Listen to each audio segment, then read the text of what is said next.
The inside of this household fan has some neat mechanisms, especially the gears and levers that cause it to oscillate back and forth. Let's take a closer look. My name's Jared and I make 3D animations on how things work. After this video, make sure to visit my YouTube channel to see more animations.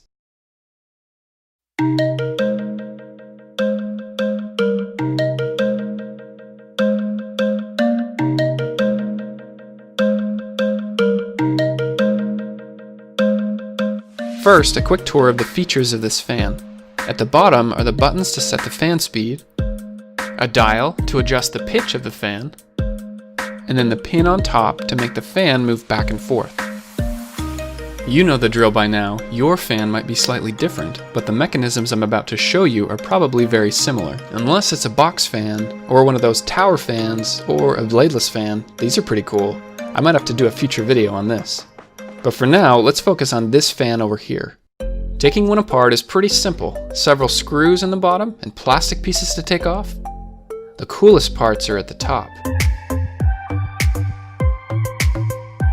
So sit back and relax and we'll let the 3D animation do all the hard work. Okay, let's start at the bottom and go through this in detail now. 4 buttons, 3 speeds, and then the white one turns off the fan. Each time you press down a button, the previous ones are released. The white button turns the fan off. It also doesn't stay down like the other buttons do. Now, if you've been following my YouTube channel, you know that I like to explore different mechanisms. And there is definitely a mechanism here. Let's take a look. Each button has a spring underneath that wants to push the button back up. Inside is a metal plate with a few jagged cuts going down. This metal plate is being pushed to the right by this spring. By pushing down a button, the plate slides to the left. Push down far enough and it clicks into place, preventing the button from coming back up. Press down another button and the plate slides enough to release the first button. The sole reason for the white button is to release any of the other buttons. You'll notice that there's no notch to hold the white button down. Releasing the other buttons will then turn off the fan. Coming out the back here is 3 color-coded wires. Whichever button is pressed will send a signal up the wire, to the top of the fan and into the motor to start the fan spinning at whatever speed we choose. At first, the fan will only be pointed in one direction. If we want to cool off more of the room, then press the pin and the fan starts oscillating, or in other words, moving back and forth. We already have an electric motor and we don't want to add another one. The idea here is to convert the spinning motion of the fan into a side-to-side motion. Let's take a step back so we can understand the concepts behind this. This is called a 4-bar mechanism. Each bar is connected by pins which allow them to rotate freely. One of the bars is usually fixed in place so that it can't move. This one is called the crank. Usually a motor is causing it to rotate around. These other 2 bars are forced to follow the motion. By changing the lengths of these bars, we can get some different motions.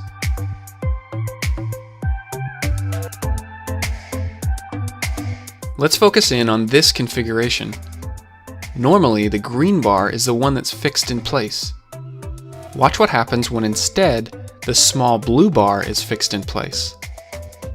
Now watch the motion of the green bar. Notice how it goes back and forth about the same amount.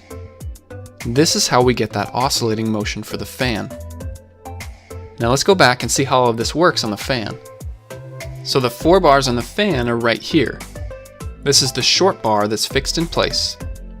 There's a long bar here, and another long bar, which in this case is the motor. And then the last bar, which is the crank. This is the one that has to rotate to get the fan to start oscillating.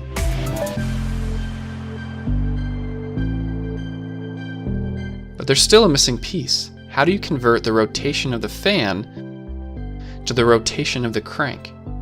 The magic happens inside of the gearbox. Before we take a look at the gearbox, a quick word from our sponsor, NordVPN. They're currently offering 70% off a 3-year plan plus 1 month free. Use my link so they know who sent you. NordVPN can protect you as you browse the internet. Your device has what's called an IP address. This can be used to find out what you're doing online, where you're shopping, and even where you are physically located in the world. There's a lot you can learn about someone when you know their IP address. When you use NordVPN, your real IP address will be masked to protect your privacy as you use the internet. Aside from privacy, NordVPN can also save you money.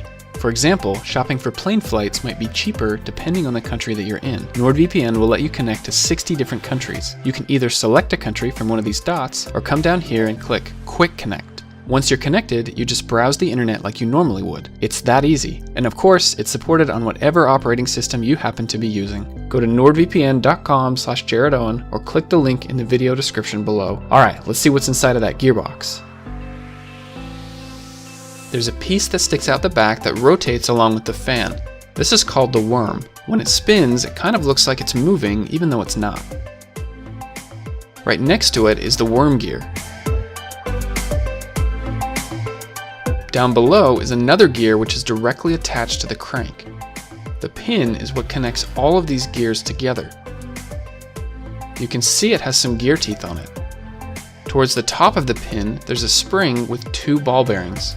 They come out just far enough to catch the worm gear and spin with it. Let's walk through the whole thing now. The fan is on, which spins the worm and the worm gear. This spins the pin, which spins the next gear, which turns the crank, causing the 4-bar mechanism to oscillate the fan back and forth.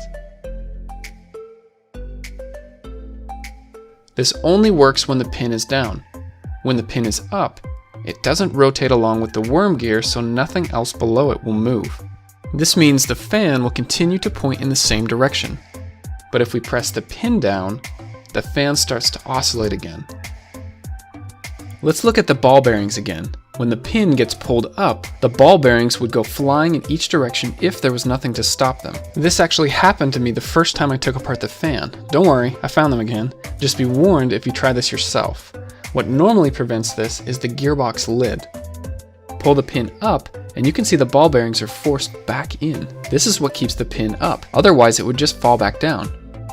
Press the pin down again, and the spring forces the ball bearings out and in contact with the worm gear.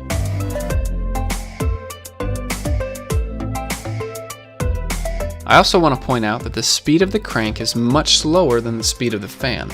If it was spinning as fast as the fan, well, it probably would break before that point.